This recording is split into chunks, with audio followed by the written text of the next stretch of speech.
naghahanap ng mapupuntahan this long weekend, sugod na sa SMX Convention Center para sa pinakamalaking Toy Kingdom Toy Expo 2024. Bubungad nga naman sa atin dito ang mga homegrown toys katulad ng Hot Wheels.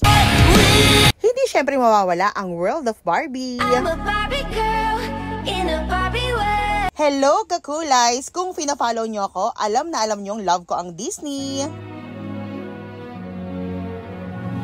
Nagsilbing mini date para sa aming mag-asawa itong Toy Kingdom Toy Expo 2024. What's good about this expo is pwede mo nang itry on hand yung mga toys, gadgets, or even this airwheel luggage set before purchasing. You can even meet your favorite toy mascots. Pwede ka na rin magbayad agad-agad tapos doon ka na rin mag-unbox. Super daming exclusive deals and discounts. Plus yung mga new releases toys, dito mo unang matatagpuan. This is just a little highlights from our visit pero marami pa kayong pwedeng i-discover, especially kung toy collector ka at hilig mo talaga ang paglalaro kahit ngayong matanda ka na. Hanggang August 25 lang to ha. Wow! Nakakadagdag curiosity nga rin pala itong mga Toy Kingdom mystery boxes that ranges from 500 up to 2,000 pesos. Ayun lang. Thank you for watching, kakulays. Bye!